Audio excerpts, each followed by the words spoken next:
Hello, welcome to Sick I Swear. I'm your host, Caitlin Rohde, and happy Black History Month. Happy Valentine's Day week. In honor of that, I would like to read one of my favorite poems, which is Roses Are Red, Violets Are Blue, Fuck Ice, and if you support them, very much so, fuck you too. Like that is just very much so a statement we need right now. We have Janine Liz here. She is a disabled occupational therapist, a positive psychology coach, a PPOTD student, a researcher, an advocate, and a just straight up badass. Janine, welcome. First of all, thank you for taking the time and sitting down and being willing to have conversations with me. I think it's really important, and I love For having me. your view and perspective on things. So I think it's going to be really good. Thank you. Thanks for having me. I'm excited. I want to do a little, we have a lot, I want to talk to you about a lot, but I want to know a little bit about your background of getting diagnosed and what your conditions are to kind of give Yeah. us a foundation of what we'll talk about. Yeah. I actually don't think I've ever talked on the internet about my background about getting diagnosed, but I was diagnosed a little bit later. So I think I'm right about like 5 years-ish post-diagnosis. But my healthcare team thinks that's because I was always very active. So, like, Oh. played sports in college, like all that type of stuff. And my body was able to kind of like keep it together until it was not. But I have a couple of different diagnosed conditions. So, EDS is the main one. I do always tell people I have HEDS plus a genetic mutation. It's just so rare. They don't know if that's what's causing it, but there is like familial stuff going on, of course, as with most people. Of course. Of course. So I have that diagnosed chronic migraine as we were just sharing with each other, I think off screen, MCAS, POTS. I have a syrinx in the middle of my spinal cord. So it's just like a fluid filled cyst in the middle of my spinal cord. I think it's at T4 or 5, I forget. But it's there. And then like a bunch of other stuff too, like small fiber neuropathies, like GI issues that I should get looked at but haven't, but like a whole conglomeration of things. And so we know EDS kind of comes with a lot of different Yeah. things. So do you feel as though a lot of your conditions, like EDS is the main thing, and then kind of everything trickles from there? Definitely could be like as the EDS and like the overall hypermobility and issues presented itself, so did a lot of these types of things. But it all started when I got essentially a 2 week long vestibular migraine and couldn't get off the couch. And then like that was it. So I very much am one of those people that has like a day, I think it was like July 13th, 5 years ago, where like that's when it hit and it just like never got better. But yeah, so we're not totally sure. I think, Yeah, a it's, lot of people are. medical mysteries. We love it. We love it here. You are an OT, Yeah. occupational therapist, a Yep. coach, a Yep. professor, and Yes. you're also disabled. And also disabled. Yes.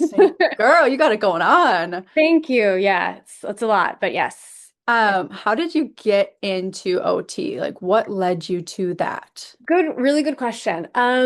I got into OT. I think I've been in OT for what, 6, 7 years ago now at this point, which is wild to me.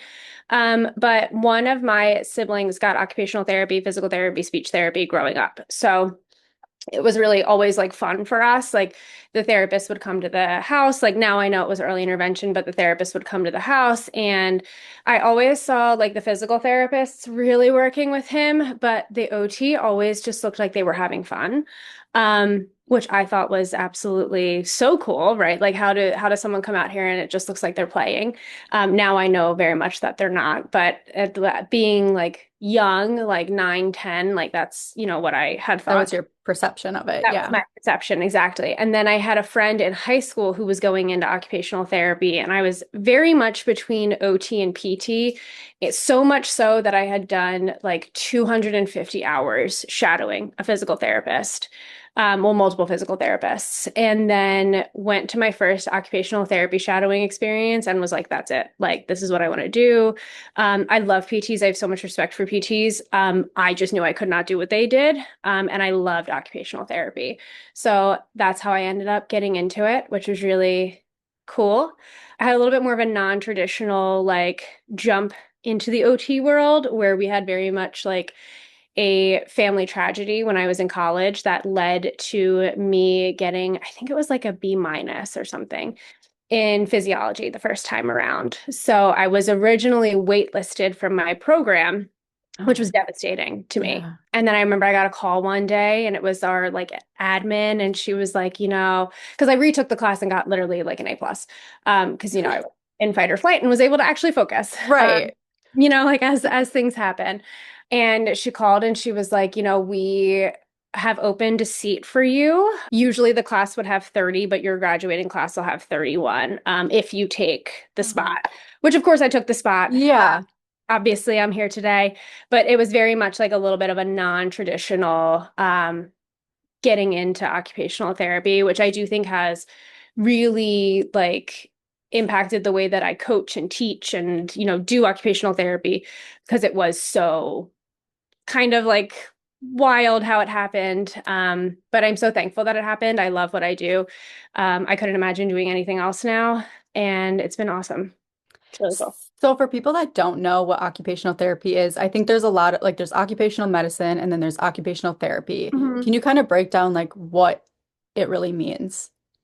Yeah, so like to do that for people who like don't really know what occupational therapy is, they tend to hear occupation and they think that I help you get a job, which like I Yes. totally could do, you know what I mean? Yep.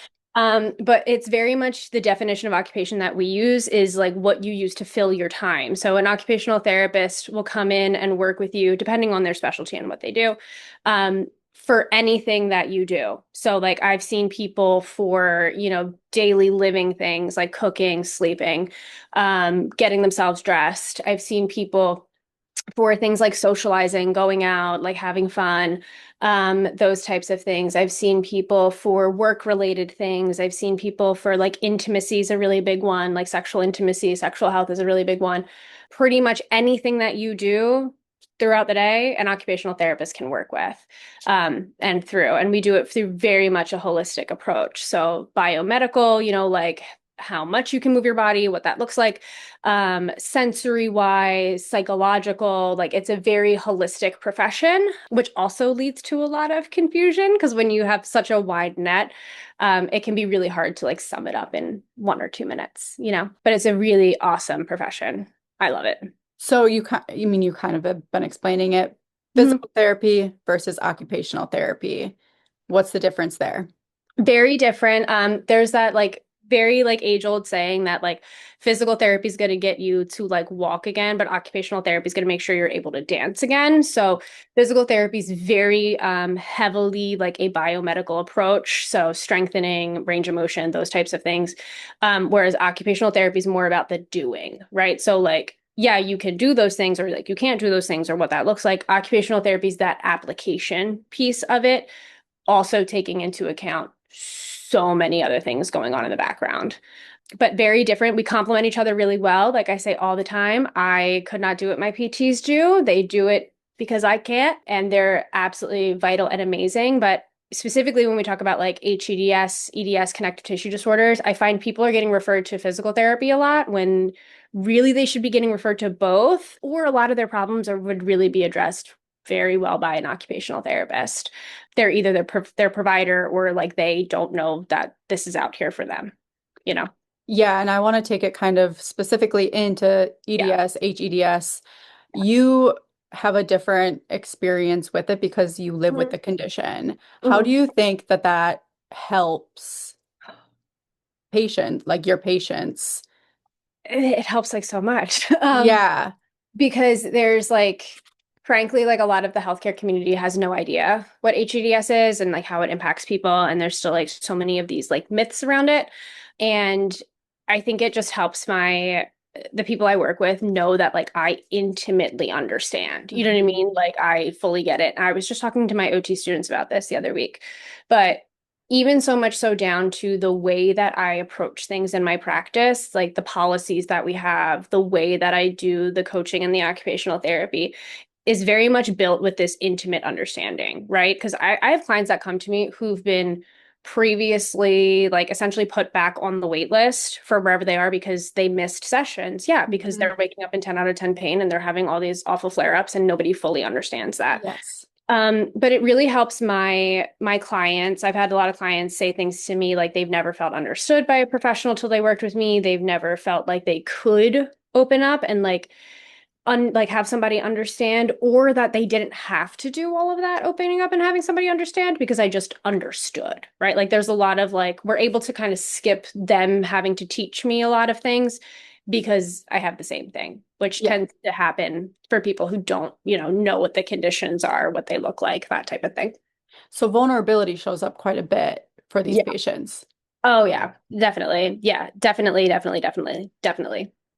Do you feel like this has influenced your compassion towards your work more, or have you, I mean, you've always had a big compassion for Yeah. the work. I don't know, but I think it's just like a me thing. I've always been very heavily involved with like the pushing of which a lot of people don't know this, but like the pushing of my profession further, right? And like very compassionate care. Like, for example, when I was in grad school the first time around getting my master's, we put together, and I mean, like me and one of my mentors put together like a program working with survivors of domestic violence that had never been done before in our program. So it's very much just like a me ethos, but I do think it makes me overall like very compassionate. And I always say to people, I say this to my clients all the time, I very much lead from the space of being a person first and a disabled person first. Like the occupational therapist is like, back there with like all the other things that I do. Mhm.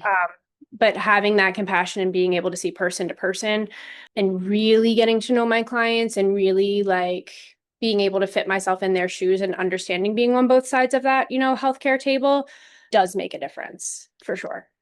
Because you're also dealing with people that have a lot of medical trauma. Like these people have been Yeah, gaslit 100%. and totally dismissed and Oh, yeah. don't feel like they get the proper care. So for Yeah. you to actually show up and be somebody that believes them, supports them, wants to see Yeah. them thrive, we need so much more of that in the field. And I think Mhm. it's incredible what you're doing. Thank And you. as somebody, as a patient, Yeah. as somebody who deals with it every day, like thank you for really being so passionate about it. And it's really touching.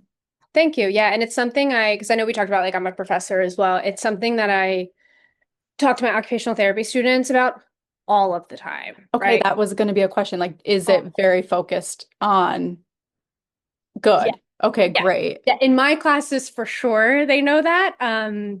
For sure, right? Which I think they really benefit from having a disabled professor who's not afraid to be like, hey, that's not cool. Totally. Let's talk about it. But very like my students very much know that. And I say to them, like, I think sometimes, just because like the nature of where we as occupational therapists are in like and occupational therapy providers are in like the medical model, sometimes I think that they don't understand the gravity in which they're able to inflict trauma onto a patient. Yeah. Because I think sometimes it's very easy for occupational therapy providers to remove themselves from that thinking of like, oh, well, this is a nursing problem or this is a physician problem. Like this Mhm. isn't a me problem. And it's very much a you problem. But that's something that we talk about all of the time, in my classes. Fortunately and unfortunately for them. But it's conversations we have every single day in my classes for sure.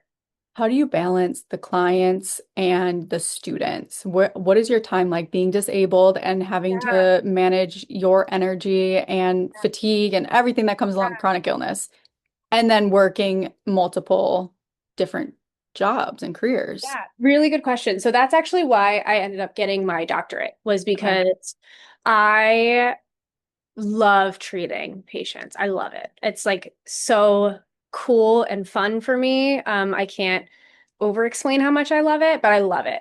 And it became very evident to me that I was not going to be able to do this for much longer. So I made the decision to go back to get my doctorate so I could sorry, and teach like full time as my main situation. Finished my doctorate back in August, so I am working on becoming full time in academia, but I do my own private practice stuff, which is why I'd set up my private practice because it's very much a space where I'm able to still be client facing, right, and work with my clients in a way that works for both of us, right, like me and the client. But right now my breakdown is pretty, I would say like 75% teaching research and then like 25% client facing. I need to put together more groups for the coming year and stuff like that. But I'm hoping to be full time in academia soon. But even though I'm going to be like full time in academia, I'm still going to have space for clients. I don't think I'll ever stop treating. I don't think I'll ever stop doing things the way that I do and doing things the way that I do because I just love both so much. What do you think is the hardest part about being a provider and a patient at the same time? Oh my God. Really good question. You Really, really good question. can think about it. I think just the understanding, I'm not going to try not to get on my soapbox right now, but the understanding intimately of the medical model from both sides. I think that's the hardest part. And like consistently balancing that. It's a very heavy balance, but I tend to always just lean towards my clients more so. I will protect the clients, I will protect the patients 10 times out of 10 times, in my opinion. But like intimately understanding that power dynamic and trying to stay tactful in some of these like situations as they arise. Well, it's a very unique position that you're in to understand both sides. Like, Yeah. that's not Yeah. quote unquote normal. No, and that's something I talk about, like, even on my social media. Like, I don't think people are fully aware of this because I don't talk about it often, but I'm very aware of occupying both of those spaces, right? And like the gravity still and like walking on that knife's edge in both of these spaces. Like, that's something I'm very aware of. That's something I'm very conscious of. And that's something that I think about all the time, honestly. For the emotional side of the work, what are the challenges emotionally that come with you? Because I'm sure it's a lot. I mean, you're already dealing with your own Mhm. emotions around living in a disabled body and then experiencing other people with the same thing. Yeah, I was talking to one of my mentors about this actually. We had a really nice conversation. I'm so fortunate and lucky that I have like the genuinely the best mentors in my corner who've always been championing me. But we talk about this a lot because it does take an emotional toll. And I talked to my partner about this too, but like it definitely does take an emotional toll. But I've just gotten really good at taking care of myself, and like understanding that I can't show up for other people if I'm not showing up for Mm. myself. But it is hard, and like I feel like when you're somebody who, like, I've always naturally just been somebody people open up to, but like, especially like you mentioned, like, I'm sometimes the first healthcare professional that people have listened to them. I hear so many things, like so many stories, even from my students, right? Like, I hear just so many stories and like so much of this, like, what did my friend Kirby call it? It's like, it's not like secondary trauma, but it's like like hearing from people's trauma can also be a traumatic experience. Yes. So we've had a lot of conversations about this just with mentors, with family, with friends, with my therapist. I'm obsessed with my therapist. She's amazing. But it's very much like a conscious thing that I deal with a lot, honestly. But I think every provider in a healthcare profession deals with this too. But yeah, it's definitely something that I am very conscious of. Right. So I really take care of myself first, before I'm able to take care of other people, honestly. I mean, and if you don't have your health first, you're not going to be able to do anything else. So Exactly. it is really the most important thing. Yeah, Do you exactly. you have your own occupational therapist? Mm, really good question. I'm smart enough to know that I need my own OT sometimes, but I do OT Yes. myself, but I do OT myself a lot. Like I talked to somebody, or I've talked to multiple people actually about this, but like I would be so much worse off if I was not an occupational therapist, right? Because I changed my entire life. But I do. I have my own OT. I just worked with one through the Office of Vocational Rehab for like helping me get full-time work. I've worked with OT specifically for hand stuff. If I'm really, really, really struggling for it, and I say this with all the love in my heart, but I never want to overwhelm her. My best friend is also an occupational therapist. So if I'm really like hitting a wall, Struggling. Yeah. I'm like, Kimberly, help a girl out. But yeah, I'm smart enough to know that like I do need the opinions of other therapists as well, just because we all learn from each other so much. And in those relationships with other occupational therapy providers, I've learned a lot and they've learned a lot, Yeah, say and it's they nice to take that pressure off myself. Like I love not having to think about it for five oh, seconds 100%, especially if it's what you do all the time constantly. all the time. Yeah. Okay, I think advocacy is something that's super important that I mean, you touch on quite a bit. And I think one Mhm. of the big ways that you do advocate for us is teaching Yeah, students how definitely. to approach Mhm. bodies like us and disabled bodies. Have you witnessed, or do you have an example of the system like first-handedly failing one of your patients or somebody? Every single patient. Okay. Okay. Well, that says a lot. Yeah, oh yeah. All the time. All of the time. I always say this to people and I always joke with people about this, but when I was in school the first time around, they said to us, like you're going to be advocating every single day. And I was like, that's awesome. Probably not though, right? Like even if I worked in acute care, probably not. That's untrue. I advocate all the time, probably Yeah. like I've worked on my advocacy skills a lot, because I am someone who does get so annoyed in the face of injustice and frankly heated and a little pissed off, but But I advocate every single day. that's the energy we need, though. It's like it's to the point where like I always joke I've been in therapy for 4 years to learn to not do that, and to not show up as one side of my family, but I just continually do it.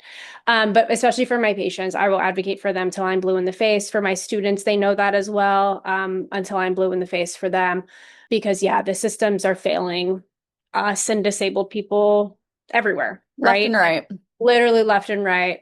I advocate to my national, organization, which a lot of people don't know because I don't usually share that on like social media stuff. But I am just, yeah, it's all the time, nonstop. Starting my journey, especially, I was like, oh, doctors are right. They know what they're talking about. I will just listen to them, whatever. I quickly learned that that is just simply not the case. Hmm. In your experience and in the profession that you're in, what are some red flags we should be looking for in providers, do you think? That's Or a like really, one of the biggest. that's a really good question. I think one of the red flags that I have come to look at is a provider who thinks they know it all, right? Like, for example, I've worked with providers who are quite literally in Philadelphia, like at the top of the, medical, like I'm talking like teaching at prestigious healthcare institutions, Like award winning. award-winning, department leading, like that's just who I'm fortunate enough to get some care for. And in working with them too, I've had providers who are award-winning at the top who genuinely want to learn more and care. And I've had ones who think that they know it all and they don't. Mm. And I'm not afraid to be like, this isn't working. But that's something is like this inability, this either inability or want like not wanting. There's definitely a better word for that, but not today. Not wanting That's to so learn. real. Literally, like I'm like there's just not. Like not wanting to learn, not wanting to like take a quick Google search. Like it literally takes a Google search. My cardiologist called me once at 9 p.m. and was like, I looked into this and I was wrong. Let's do something. Oh, Yeah. So like that inability or like like wanting to learn is something that is to look out for sure. definitely. I think I've Yeah. experienced that firsthand too. Yeah. And I would 100% agree with that red flag, like Yeah. waving that. Yeah. It's a big one. And I do think too on the flip side as well, I always tell people like sometimes you might have to work a little to build a relationship with a provider. Like I worked very hard to build one with my neurologist and now he's in my corner, no matter Mm. what the problem Mhm. is. And it did take like 2, 3 times, right? So like, but like also knowing when to call it quits. Because I had another provider who I was on my third time and I was just like, this is not working. So like being able to know when to move on, but also still like understanding that like maybe it does take more than one session, if you're able to afford it. But I know there's so many intersecting reasons as to why people can't do Oh, that, oh. Um, intimately, no. But yeah, that's a big red flag, I think, for me. Well, then, so the systematic barriers. Hmm. What do you think are the biggest systematic barriers for patients accessing proper care, especially in the OT? Literally everything and anything. Literally everything, like racism in healthcare, misogyny in healthcare, homophobia in healthcare, ableism in healthcare. Healthcare is extremely ableist, down to where you live, down to if you're able to use insurance or not, down to if your ability to understand and like process stuff, right? Or like even just like scheduling, like it seems like such a silly, frivolous thing, but my private practice has a texting number for that reason because like I know people there are people who hate the phone and like can't use the Yeah. phone so like or like a phone call so like why would I make them do that but literally everything is a barrier and it's set up in a way where like it is so hard to access healthcare here for on multiple levels. And it's only going to get worse. Yeah, it's only going to get worse. But even like occupational therapy, like I talk to providers all the time because we think that we don't have this problem. I'm like, yeah, we have this problem. This is a huge problem actually that we're having, but there's barriers to care. Even like, we started this by talking about what is occupational therapy? Like this unknowing, right? It's not people's fault, but like people not knowing what we do is in itself a barrier to care, Yeah. like 'cause they don't know. So they're not accessing us. Doctors not knowing. Physicians do not know what we do all the time. And Literally that's great. I can't wrap my all head the around that. That's time. crazy to me. Primary care physicians have zero idea what I do, What? like zero idea what we do. And then they're not referring, which is in itself like a barrier to care. Just the It, entire thing. it's The everywhere. whole thing. It's everything is a barrier. Throw the entire thing away. Yeah, the whole thing is barrier for sure. Hard. I have some questions on advocacy written down because I think that that's Yeah. really important. Okay, the ripple effect of advocacy, how supporting one patient Mhm. and training one professional can impact the larger chronic illness community as a whole. Yeah, this is something that I'm very passionate about because I don't think people online know this about me, but as a professor, it was very much a calculated move on my part to get into academia because not only am I in one day reaching one patient, I'm reaching 70 occupational therapy students. Like that's huge, Mm-hmm. but it very much is a ripple effect. Every single student that comes across my classrooms learns about a different way of viewing occupational therapy practice, which is very much from a disability justice oriented lens, which we need more of.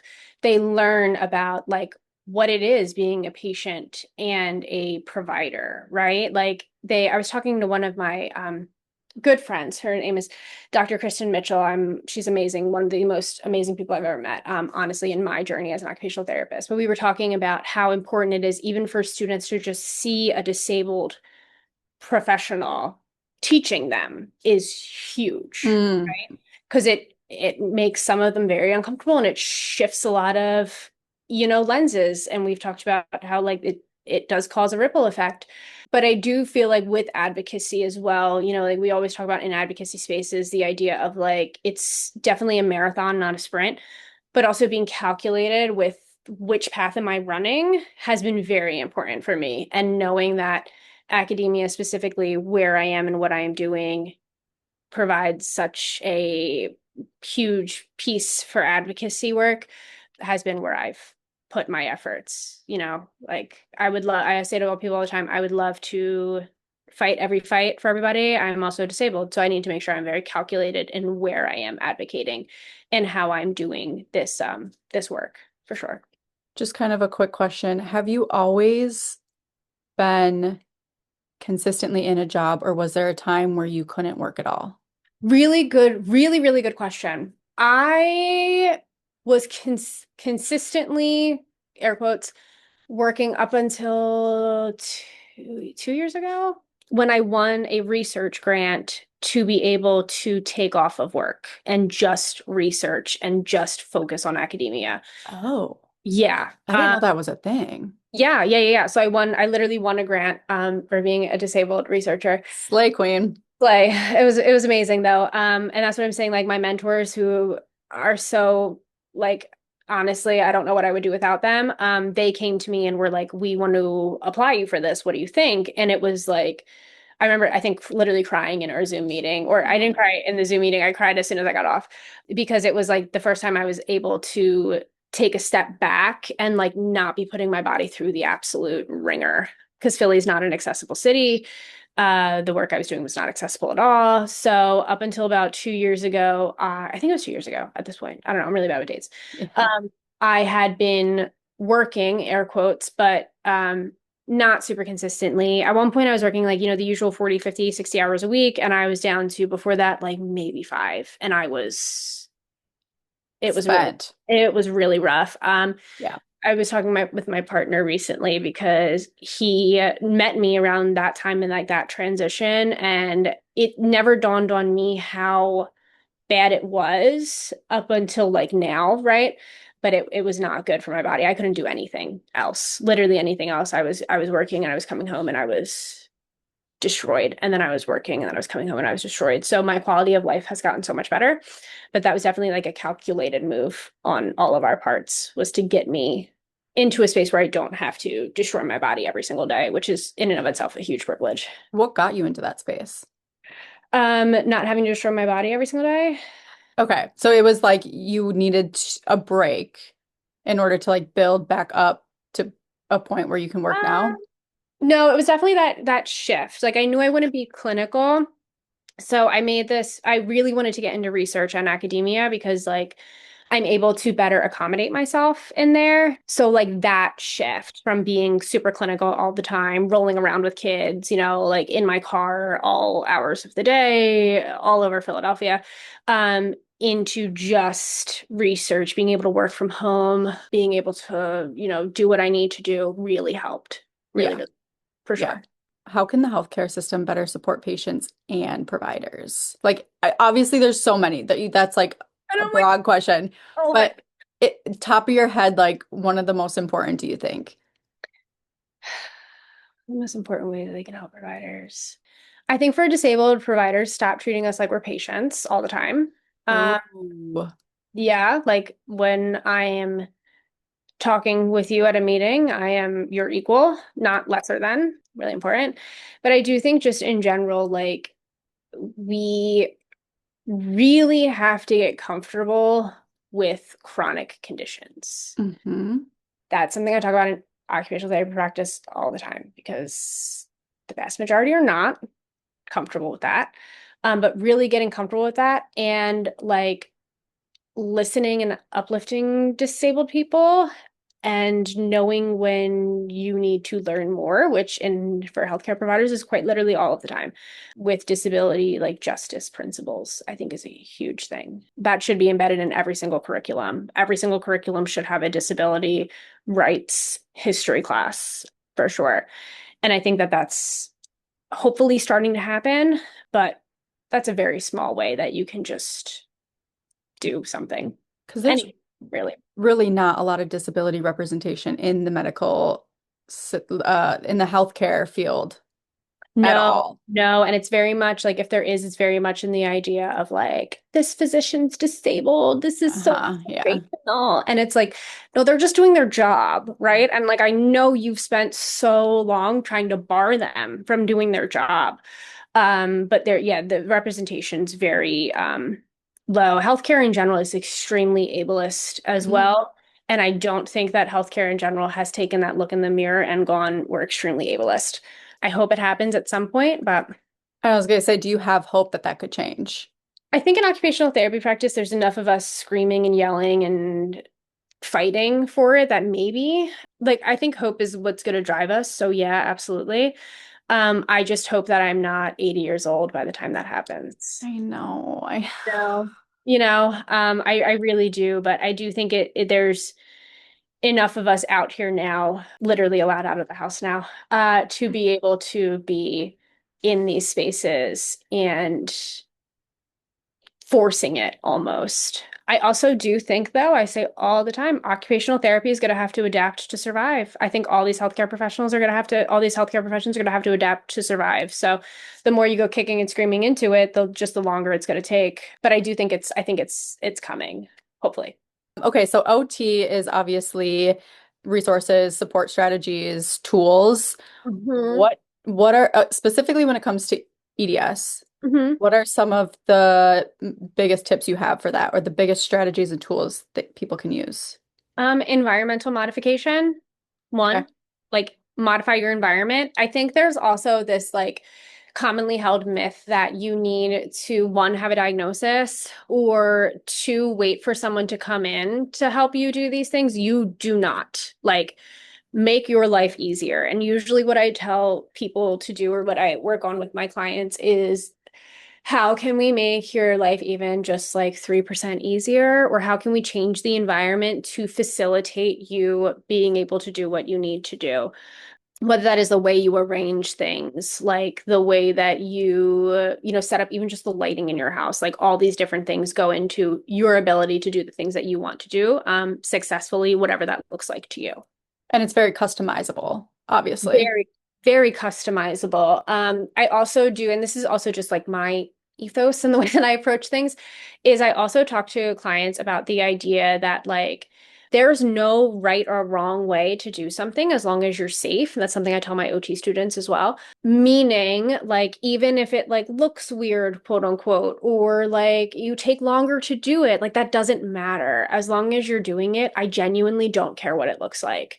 And as long as you're safe doing it, it doesn't matter what it looks like. So that's a really big thing for people too, because there's so many clients I work with and they're like, I really think this would work for me, but like it might be weird if someone comes in the house and sees XYZ. And I'm like, who cares? It's your house. Like, Yeah. just do what you need to do in order to make your life easier. That's a really important thing for people. Well, I think that's a big barrier too for a lot of chronically ill and disabled For is the sure. perception of other Oh, for people's sure. Yeah. judgment or whatever on your adaptive tools. And that's something Yeah. I'm working through every single goddamn day Yeah. too. Oh, yeah. Um, 100%. you get it. Yes. When I was in OT, one of the biggest things I took away from it was just like the awareness of my body. Like I really got a better awareness of it. Like for instance, when I carry in a bag of groceries, like I Hmm. would just like pick them up and carry them. I didn't like closer to your body, the better. That was like a big thing for me and like emptying the trash, like make sure you're not like I don't know. It was a very good tool just to Yeah. put the awareness of where my limbs are when it Yeah. comes to like the limb part of obviously there's every single part of your body is affected by EDS, but that Yeah. specific part.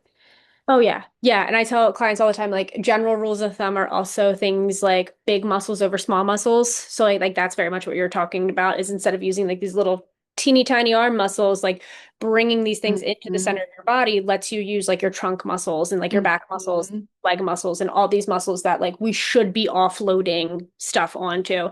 Very, very helpful for people with EDS is this idea of like when in doubt, try to use a larger muscle group than these small ones. That was a huge one for me. Huge, If you huge. could design a dream program, what Uh, would it be? I That's am probably such a hard question, but no, it's not because I have so oh, many ideas for this. This is like a passion area of mine is like program development. And oh my not in the God. Okay, yeah. occupational, yeah, in the occupational therapy world, like program development is my like my bread and butter, my whatever, insert your favorite comfort food ever. I love talking about shit like this. So it would have to be completely customizable, one.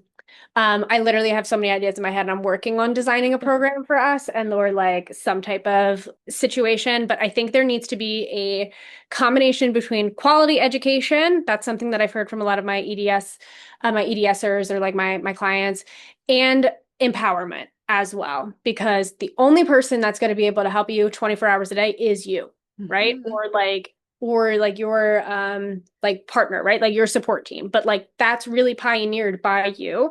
And I think that it needs to have both of these things. Obviously, like there'd be things like strengthening, but I think those things exist, but I don't see much on like education and also like how do you apply this in a way that like essentially enables you to do so confidently. That's why I love coaching and that's why I do coaching because it's very much that second half of the piece where it's very much like cool, like given all that you've learned, how do you apply this in your life in a way that makes sense for you, right? That isn't me giving you 25 different things that are never going to work because I'm not you and I don't live your life.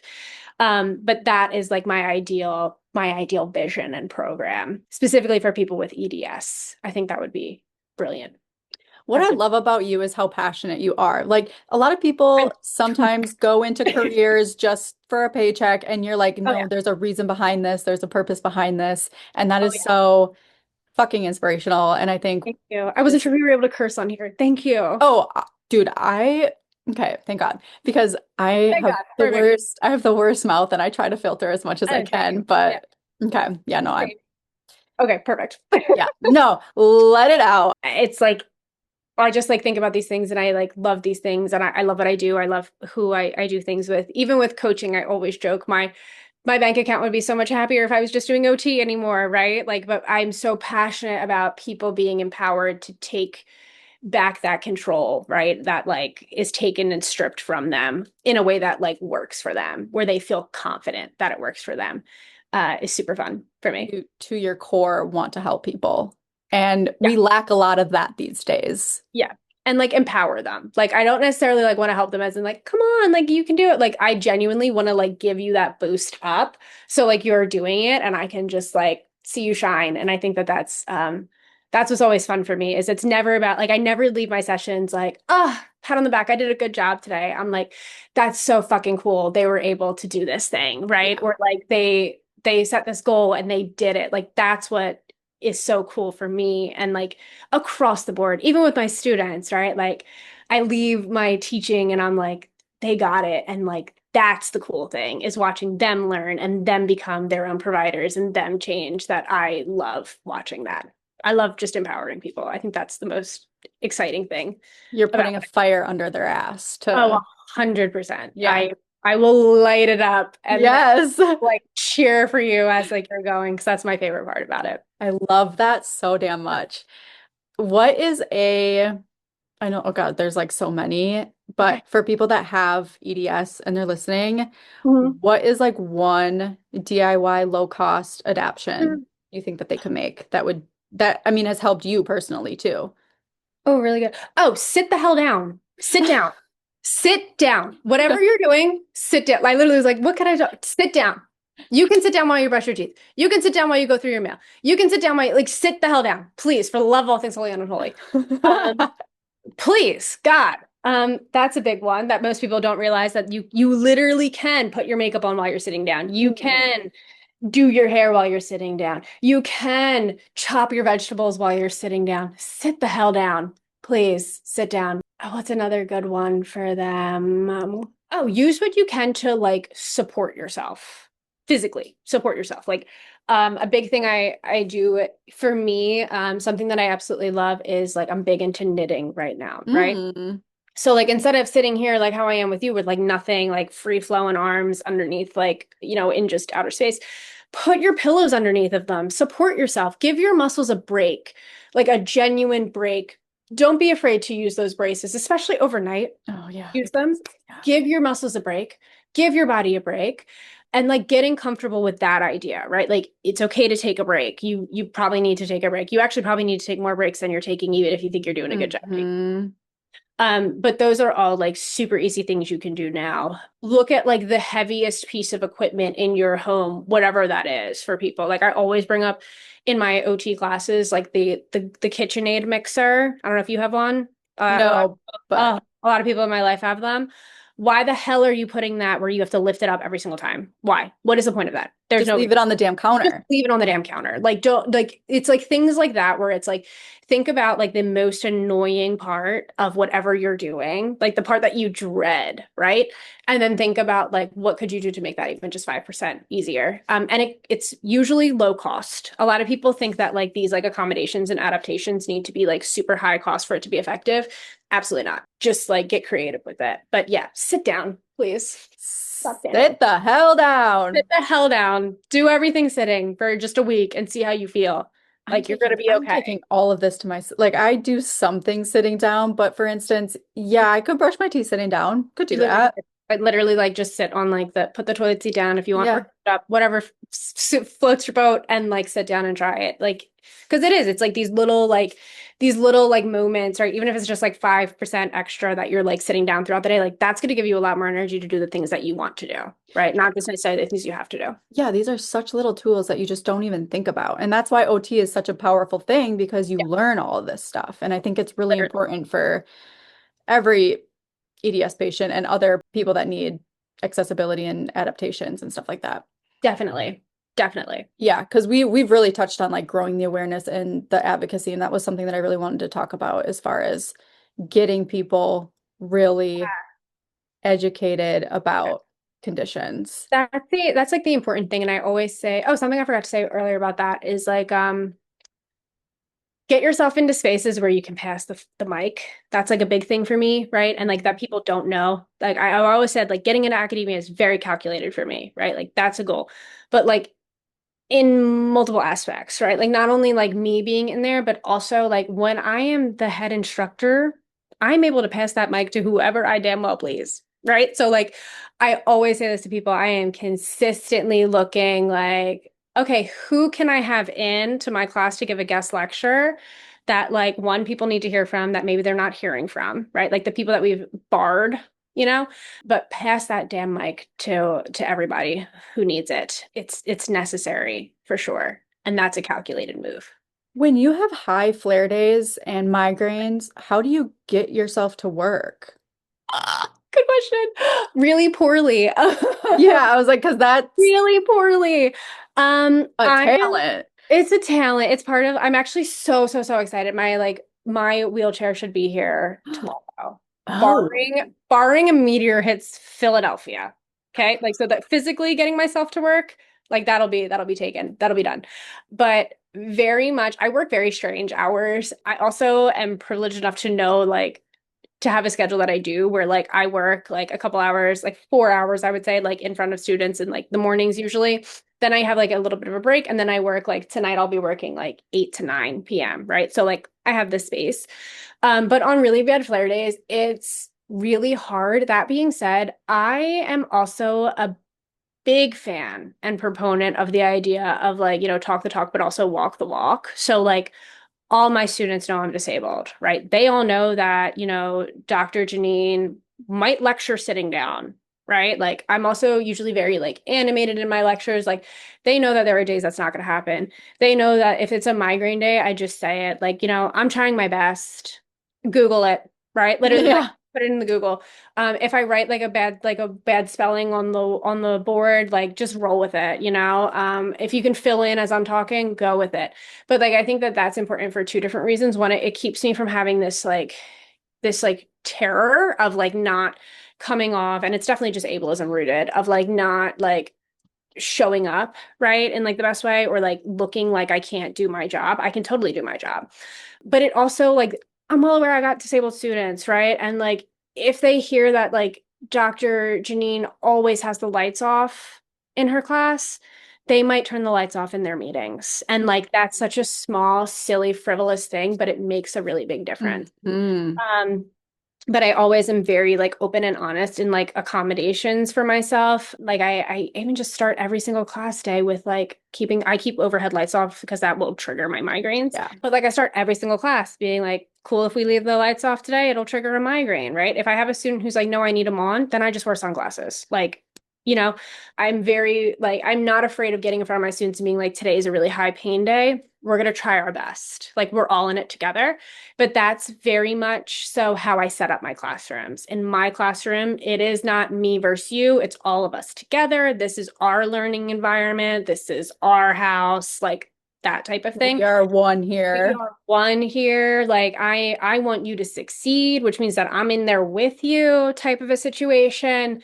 And in doing so and creating that environment, we like give each other a break when we need to, which is great. But yeah, there's days if I'm in a really bad flare day, like people know, like I might not be on my email right away. Like if I write a grant, it might make no sense. If I am like writing my manuscript, it might make zero sense, but we'll go back and edit it.